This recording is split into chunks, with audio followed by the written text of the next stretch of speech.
Rebecca slammed her car door and checked the time. 5:57 a.m. Her heart dropped. The black Tesla was there again, parked sideways, blocking her car. Completely. No, not today. She grabbed her purse and hurried across the parking lot toward apartment 14B. Her shoes clicking against the cold asphalt, her breath coming out in small white clouds in the early Atlanta air. This was the fourth time this month, and if she was late again, she might lose the job that kept a roof over her children's heads. She knocked. Once. Twice. A third time. Nothing. The lights behind the curtains were on. She could hear the faint hum of something electronic. A speaker, a fan. She wasn't sure. Someone was awake in there. Someone was choosing not to answer. Rebecca stood in the cold hallway for 6 minutes. Then she walked back to her car, sat in the driver's seat, and stared at the Tesla's bumper 12 inches from her own. She was going to be late again. What Rebecca didn't know, what she had absolutely no reason to suspect, was that behind that apartment door, a camera was already recording. Rebecca Turner was 47 years old. She had lived in apartment 14A at Holloway Creek for 3 years, and in those 3 years she had been, by every measure, a model resident. She paid her rent on the first. She kept her hallway clear. She didn't throw parties. She didn't play music late. She brought homemade pound cake to the building manager at Christmas and remembered the front desk security guard's wife's name. She was also a widow. Her husband, Darryl, had died of a heart attack 4 years ago. He was 43. The doctors said it was sudden. There was nothing that could have been done. Rebecca had heard those words so many times in the weeks that followed that they had stopped meaning anything at all. What remained after the funeral and the paperwork and the grief that sat in her chest like something heavy that never quite moved was a mortgage she couldn't afford, 2 teenagers who needed her, and a choice. She gave up the house. She moved into the apartment. She took the county government job. Not glamorous, not exciting, but stable. Benefits, a pension, a supervisor named Donna, who was strict but fair. Every morning she set her alarm for 5:15. She packed her lunch the night before. She filled her gas tank on Sundays, so she never had to stop in the morning. She had her route memorized down to the minute. 12 minutes to the highway, 22 to the office, 3 minutes to park and walk to her desk. She could not be late. Her routine was not a preference. It was a lifeline. Madison Blake had moved into apartment 14B 6 weeks earlier. She was 26. She drove a black Tesla Model 3. She had 400,000 followers across TikTok and Instagram, and she made her living, a comfortable, ring-lit, brand deal living, as a lifestyle influencer. To Madison, everything was potential content. The parking issue had started almost by accident. The first time, Madison had come home late from a shoot and misjudged the angle, nosing her Tesla slightly past the line of her assigned space in a way that blocked Rebecca's exit. An honest mistake. Rebecca had knocked at 6 a.m. Madison, asleep after a late night, hadn't heard her. Simple enough. But then it happened again, and somewhere around the third or fourth time, Madison realized something. Rebecca's reaction was interesting. There was something almost funny about that, Madison thought, and funny was content. So she stopped moving the car. Not cruelly, she told herself. Not intentionally. She just stopped prioritizing it. She left it at that angle when she came home late. If Rebecca knocked, she just didn't answer. Not because she was mean, but because it made for a better story. She started keeping her phone close at night, just in case. Rebecca, for her part, kept trying. She knocked. She left notes. Polite ones, then slightly firmer ones, then ones that just said, "Please move your car. I have to leave for work," underlined twice. She sent texts that showed as delivered and were never read. She arrived late to work again. Donna called her in. "This is the second written warning. Rebecca, you understand what that means." Rebecca understood. That evening, Jada walked into the kitchen, holding her phone. Her face was pale in a way Rebecca hadn't seen before. "Mom." Rebecca turned from the stove. "You need to see this." She held out the phone, and Rebecca looked down at a video of her own back, captured through a peephole, grainy and slightly fish-eyed, play on a screen with 87,000 views and a comment count that was still climbing. The caption read, "My neighbor has been waking me up before sunrise for weeks. Someone is not a morning person, LOL. Beneath it, thousands of strangers laughing at a woman they had never met. A woman who had been standing in a cold hallway at 6 in the morning, trying not to lose her job. Rebecca didn't say anything. She put the phone down on the counter. She turned back to the stove. And for a long moment, the only sound in the apartment was a quiet hiss of water coming to a boil. She knew she should. She knew that every view was another tick on someone's analytics dashboard, another data point rewarding Madison for something she never should have started. But once Jada had shown her the first video, Rebecca had gone to the profile herself, and what she found was worse than she'd expected. Not one video. 11 separate posts, clips, and stitch compilations, going back nearly a month. The first few were short, 10, 15 seconds of Rebecca's silhouette through a peephole, narrated in that soft, unbothered influencer voice. My neighbor again. 6:03 a.m. I don't know what I did to this woman. The later ones were longer, more produced. Madison had started zooming in on details. The silver Corolla with its small windshield crack, the way Rebecca walked, the note slipped under the door photographed and posted with laughing emojis in the caption. One video showed the text messages Rebecca had sent. Her words on screen, her careful punctuation, her pleas, turned into something to mock. One had a poll. Does my neighbor need therapy? 73% had voted yes. The comments were the part that Rebecca couldn't fully process. Strangers who knew nothing about her had built an entire character out of those few seconds of footage. They had assigned her a personality, a backstory, a pathology. They called her bitter, jealous, lonely. They speculated about her age. They made jokes about the car. Someone had found her name from a lobby directory screenshot and posted it, and others had taken that name and run. Someone thought they had found her workplace. That was the moment Rebecca closed the app. She sat at the kitchen table for a long time. She heard Jada moving in the other room, the quiet sound of Marcus getting a glass of water in the dark. She heard the building settling the way old buildings do at night. She heard a car pass outside and looked at the window before she could stop herself, and hated that she'd looked. She went to bed. She stared at the ceiling. At 2 a.m., she was still awake. The following days were harder than she had expected. Madison kept posting. The parking issue had become her ongoing series. Her audience had found their villain, and Madison knew better than to cut that storyline short. She started engineering the situation now. The Tesla wasn't misparked by accident anymore. It was a prop. Every few days, a new clip, a new angle, a new caption designed to keep the engagement cycle turning. And it worked. Her follower count grew. Brand deals came in. She was monetizing Rebecca's discomfort in real time, and the algorithm was rewarding every second of it. Rebecca stopped sleeping well. She started getting headaches by early afternoon.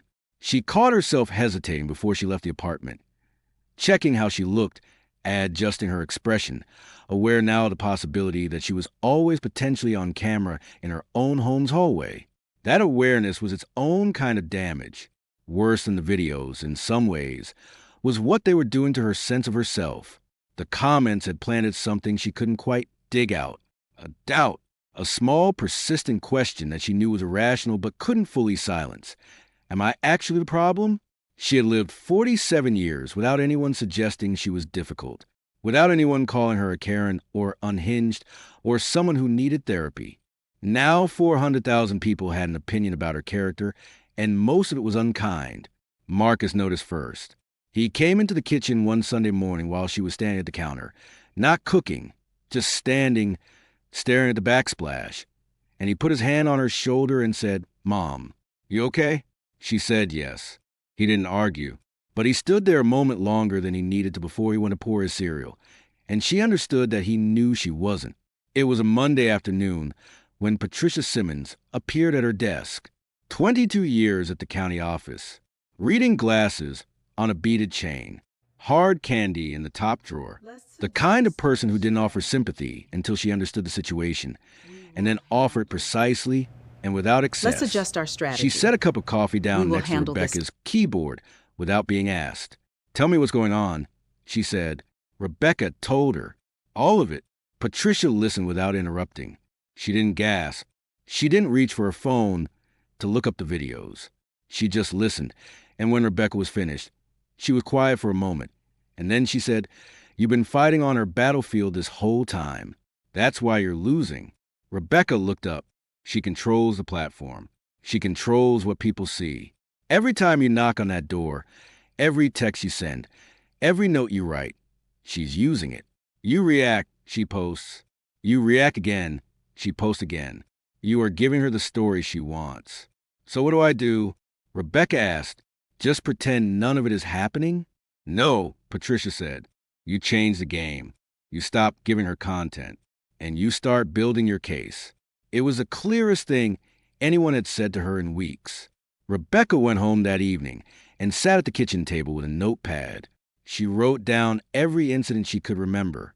Dates, times, what the car looked like, which space it was blocking. She pulled up the texts she had sent and screenshotted them. She dug through her photos of the pictures she'd taken of the notes she'd left. Then she did the thing that cost her the most. She stopped. She stopped knocking. She stopped texting. She stopped leaving notes. She started leaving at 5 a.m., sometimes 4:50, before the pattern could repeat. She reported the parking issue to the building manager twice more, calmly, with documentation, knowing nothing would come of it, but building a record regardless. She did not react to the videos. She did not call Madison out. She did not respond to comments. She did not tell anyone what she was doing. She just went quiet. The effect on Madison's content was subtle at first, then impossible to ignore. Without reactions, there was no escalation. Without escalation, there was no story. Madison posted a few more clips, but they felt thinner now. Less tension, less energy, the audience's appetite for it beginning to dull at the edges. Engagement slowed. Madison pivoted to other content, but she couldn't quite leave the Neighbor series alone. It had been too good for too long. She kept checking the parking lot. She kept waiting for Rebecca to do something. On a Thursday afternoon in April, Rebecca left work early for a dentist appointment. She pulled into the lot at 4:17, hours earlier than usual, and she sat in her car for a moment and looked at the spaces. And she saw it. The angle, the position, the one arrangement that had been impossible every other time she'd tried. She pulled forward slowly. Carefully, she parked in space 7, her space, her assigned, documented, legally her space, and she stepped out and looked at the result. Madison's Tesla had no exit, not because Rebecca had done anything wrong, not because she had violated any rule, simply because for once, the geometry was hers. She took a breath. She went inside and started dinner. At 7:48 that evening, there was a knock at the door of apartment 14A, and for the first time in 6 months, Rebecca was the one who didn't answer right away. She walked to the door slowly. She straightened her blouse. She looked through the peephole. Madison stood in the hallway, dressed to go out, phone in hand, an expression on her face that was working hard to look unbothered and not quite succeeding. Rebecca opened the door, and for the first time since any of this began, the balance in that hallway had completely changed. Madison stood in the doorway, gripping her phone. For 6 months, she had controlled the story.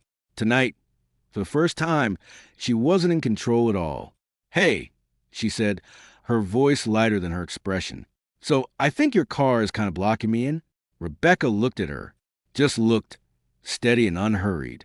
"My car is in space 7, she said. "My assigned space." "Yeah, I know, but the angle is a little—" "Space 7, Rebecca said again, the same gentle tone.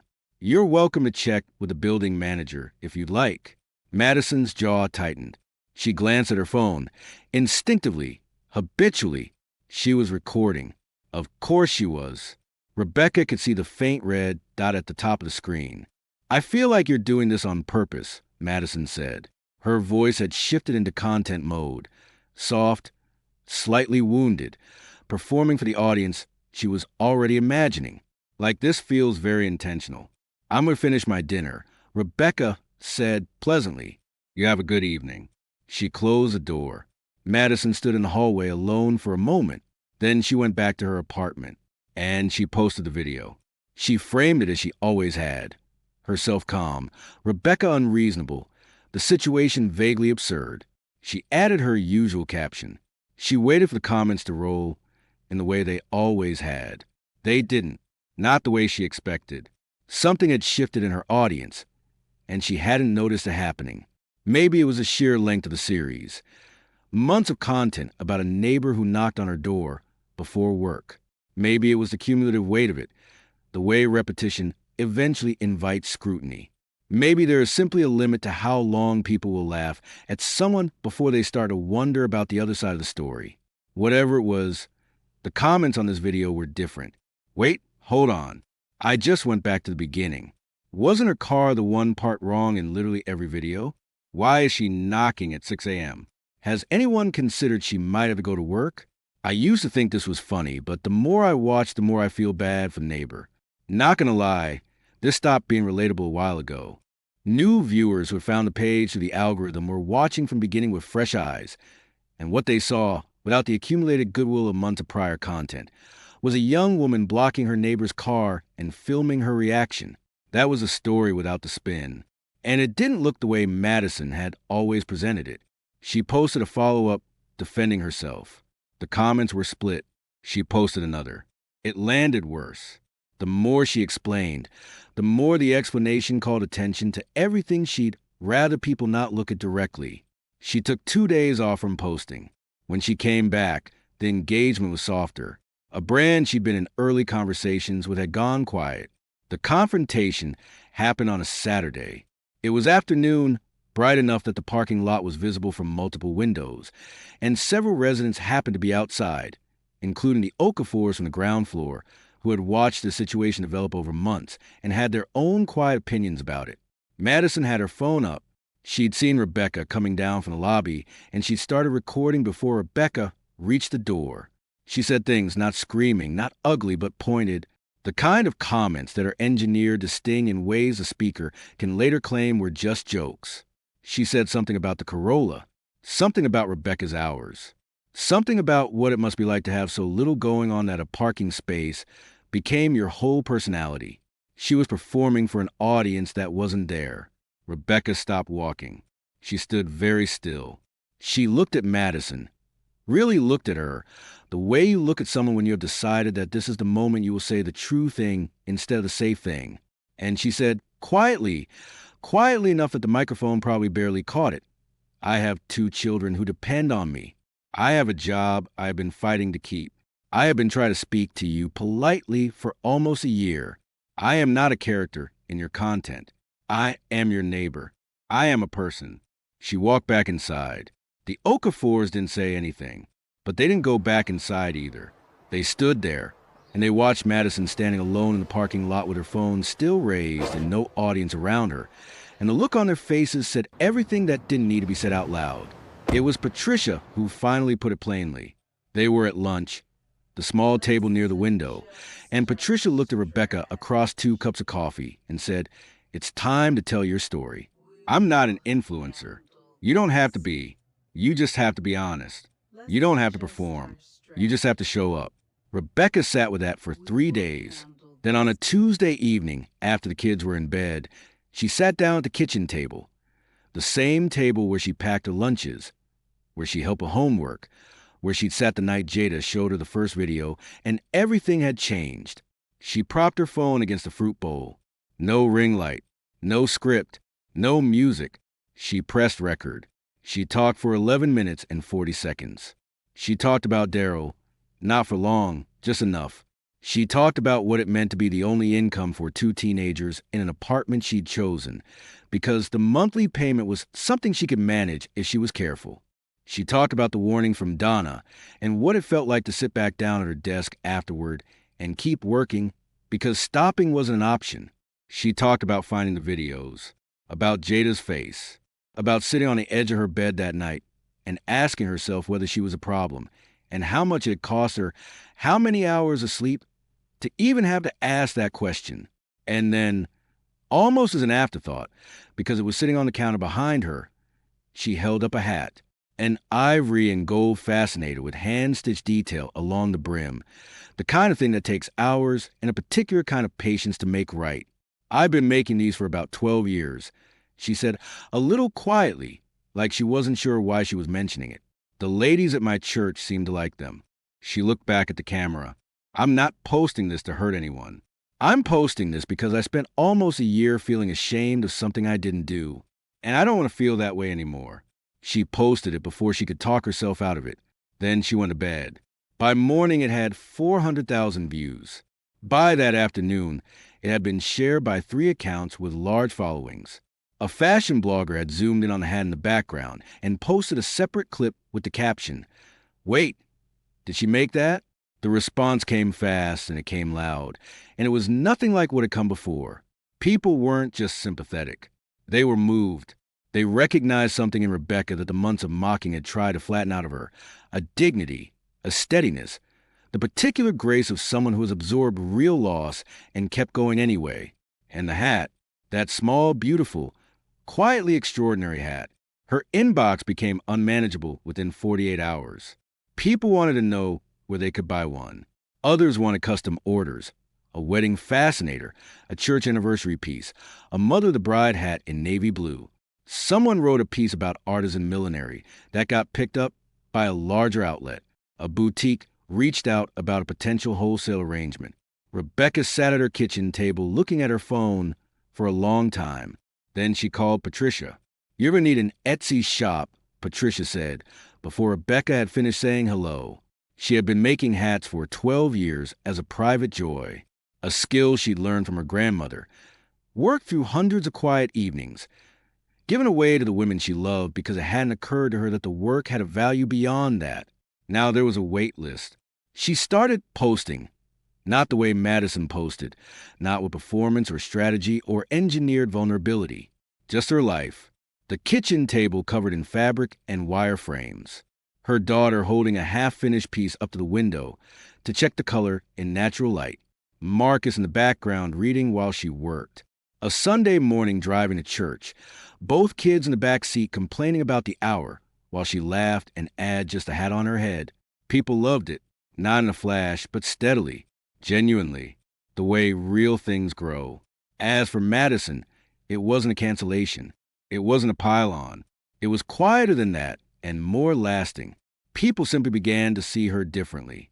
Followers who had laughed along for months rewatched the old videos and felt something they didn't like feeling. Several partnerships went silent. She published a sponsored post during that period that got the kind of comments that make brands reconsider their commitments. She took 2 weeks off.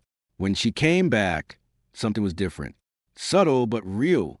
Fewer reactive posts. Less targeting. A gentler edge to everything. As if she had looked at herself through someone else's eyes and made a private decision about what she wanted to be. She never spoke publicly about what had happened between her and her neighbor. Neither did Rebecca. On a Saturday morning in September, there was a knock at the door of apartment 14A.